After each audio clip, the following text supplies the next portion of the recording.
सास का घूंघट पार्ट 3। अब तक हमने देखा कि देविका की हालत बहुत नाजुक है, लेकिन घर के आदमी उसे डॉक्टर के पास नहीं जाने दे रहे हैं और जोगिंदर ने घर के मेन गेट पर बहुत बड़ा ताला लगा दिया है।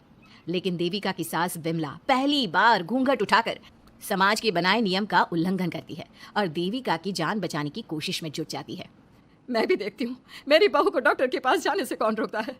देखो सचिन के बापू, दरवाजे की चाबी दे दो मुझे। तुम्हारा दिमाग ठिकाने पर है, पहले सर पर पल्लू रखो और अंदर जाओ। आज तक मैंने आपका हर गलत फैसला सर झुकाकर स्वीकार कर लिया, लेकिन आज मैं आपकी एक बात नहीं सुनूंगी। मुझे मेरी बहू की किसी भी कीमत पर जान बचानी है। मुझे चाबी दे दीजिए।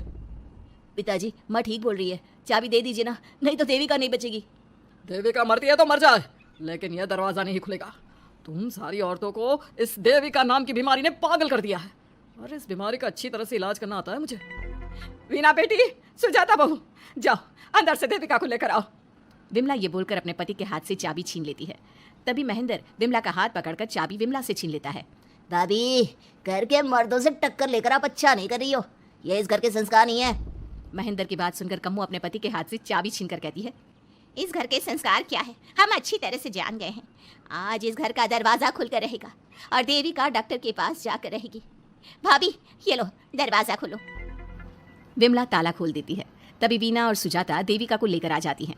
घर की सारी औरतें देविका को लेकर घर से जा रही होती है कि तभी सुजाता का पति मोहन उससे कहता है, सुजाता, तुम देविका को लेकर इस घर से निकल तो रही हो, लेकिन याद रखना, अगर तुमने एक कदम भी बाहर निकाला तो वापस इस घर में मत आना।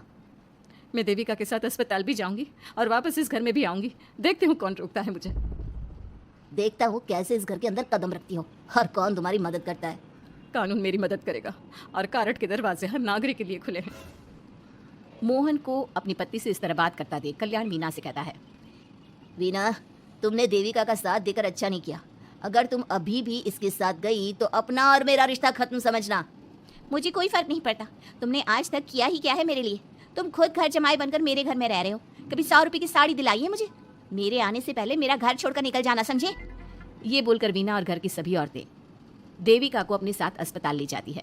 वहां जाने के बाद डॉक्टर जल्दी से देविका का चेकअप करता है। चेकअप करने के बाद वो गुस्से से कहता है, ये क्या किया है तुमने? क्या हुआ डॉक्टर साहब? आपकी बहू की इतनी ज़्यादा हालत ख़राब है और उन्हें चोट भी लगी है, फिर भी आपने उन्हें हॉस्पिटल लाने में इतना लेट कर दिया। आपको 3 दिन पहले ही इन्हें हॉस्पिटल में एडमिट करवाना चाहिए था।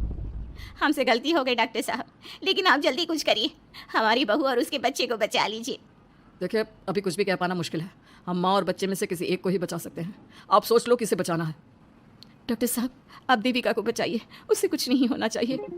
देखिए, हमें देविका का ऑपरेशन करना पड़ेगा। आप इनके पति को बुलाइए, हमें कुछ पेपर पर साइन करवाने हैं। डॉक्टर की बात सुनकर सभी औरतें सोच में पड़ जाती हैं। तभी वीना कहती है, डॉक्टर साहब, इनके पति नहीं आ सकते, ये इनकी सास है विमला देवी, आप इनसे साइन करवा लीजिए। लेकिन पेशेंट की हालत इतनी नाजुक है, इनके पति है कहाँ? वो अपने आदमी होने का धर्म निभा रहा है। पति धर्म के बारे में उसे कुछ नहीं पता। डॉक्टर साहब, वो नहीं आएगा। क्या क्या करना है आप मुझे बताइए। थोड़ी देर बाद डॉक्टर देविका का ऑपरेशन शुरू कर देते हैं। जब वो ऑपरेशन थिएटर से बाहर आते हैं तो कहते हैं, आप लोगों की किस्मत अच्छी है, देविका भी सुरक्षित है और उसका बच्चा भी।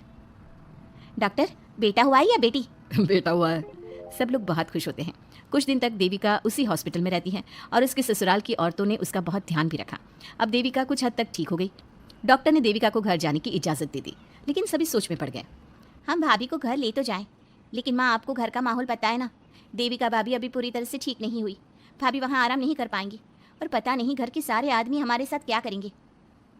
माँ, क्या हम डॉक्टर से बात करके देविका को थोड़ी दिन और यहाँ नहीं रख सकते? जब वो पूरी तरह से ठीक हो जाएगी तो उसे यहाँ से ले जाएंगे। ये बात सुनकर विमला सोच में पड़ जाती है। तभी कम्मो कहती है, तुम दोनों ठीक कह रही हो, मैं अभी डॉक्टर से बात कर लेती हूँ। कम्मो डॉक्टर से बात कर लेती है और देविका कुछ दिन में बिल्कुल ठीक हो जाती है। देविका अपने बच्चे को गोद में लिए बाकी औरतों के साथ अपनी ससुराल जाती है, लेकिन घर के सभी आदमी उन्हें दरवाजे पर ही रोक देते हैं। खबरदार, तुम में से कोई भी औरत अगर घर के भीतर घुसी, अगर तुम घर में कदम रखोगी तो घर अपवित्र हो जाएगा।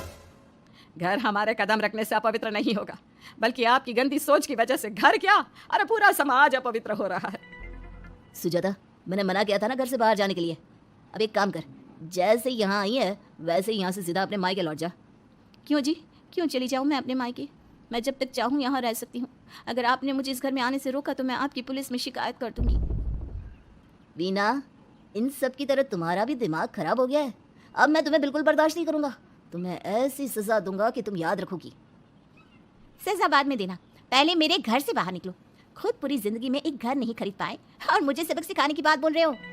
देखो वीना, तुम इस घर की बेटी जरूर हो, लेकिन कल्याण इस घर में ही रहेगा। उसने बहुत कुछ किया है इस घर के लिए, लेकिन तुम अब यहाँ नहीं रह सकती। क्यों नहीं रह सकती? इस घर पर मेरा उतना ही हक है जितना सचिन का। देश के कानून ने मुझे यह हक दिया है। अगर मैं चाहूँ तो कोर्ट का सहारा लेकर इस जायदाद का आधा हिस्सा ले सकती हूँ। और हाँ कल्याण, तुमसे तलाक भी ले सकती हूँ। वीना, देविका के साथ रह रहकर तुम्हारा दिमाग भी खराब हो गया है। और कमो, मैंने तुमसे कितना मना किया, घर से बाहर मत जाओ, देविका की मदद मत करो, लेकिन तुमने मेरी एक नहीं सुनी। अब तुम इस घर से और मेरी जिंदगी से चली जाओ। ये कदम उठाकर तुमने बिल्कुल अच्छा नहीं किया। ये कदम तो मुझे उस समय उठाना चाहिए था जब मैं माँ बनने वाली थी। आपके झूठे अहंकार और गलत नियमों की वजह से मैंने अपने 2 बच्चे खो दिए। अगर उस समय मैं दाई अम्मा से इलाज ना कराती और हॉस्पिटल चली जाती तो सचिन के बराबर मेरे भी 2 बेटे होते। सभी पति इस बात पर अड़े हुए थे कि वो अपनी अपनी पत्नियों को घर के अंदर नहीं आने देंगे। देविका बहुत देर तक सबकी बातें सुनती रही। फिर उसने अपने पति से कहा, सचिन, तुम्हारे घर के आदमियों की बात तो मैंने सुन ली, अब तुम बताओ तुम्हारा क्या फैसला है? देविका, मुझे माफ़ कर दो, मैं तुम्हारे लिए कुछ नहीं कर सकता, मैं मजबूर हूँ। मुझे पता था सचिन तुम्हारा यही जवाब होगा। मुझे अपने आप पर हैरानी है कि मैंने बिना रीढ़ की हड्डी वाले आदमी से प्यार ही क्यों किया, शादी क्यों की। अब मैं आप सबसे बस आखिरी बार पूछ रही हूँ, तुम हमें अंदर आने दे रहे हो या नहीं, या मैं पुलिस को फोन करूँ? देविका, आज तक हमारे गांव में पुलिस ने कभी कदम नहीं रखा और तू हमारे घर के दरवाजे पर पुलिस को लेकर आएगी? तेरी हिम्मत कैसे हुई ये बात करने की? आज तक इन औरतों ने घर से बाहर कदम नहीं निकाला था और 2-4 दिन में तूने इन सबको इनके अधिकार भी याद करा दिए। अब तो तुम बिल्कुल इस घर में नहीं आ सकते।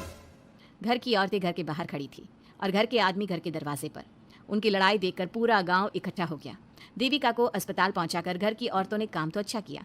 इस काम से देविका और उसके बच्चे की जान भी बच गई, लेकिन इनकी जान बचाने की कीमत घर की औरतों को कैसे चुकानी होगी, इसके लिए आपको आने वाला एपिसोड देखना होगा। और हमारे प्यारे दर्शकों, हमें कमेंट करके ज़रूर बताइए कि देविका के साथ बाकी औरतों को क्या करना चाहिए। क्या उन्हें घर के अंदर जाने के लिए संघर्ष करना चाहिए या फिर वो घर छोड़कर चले जाना चाहिए?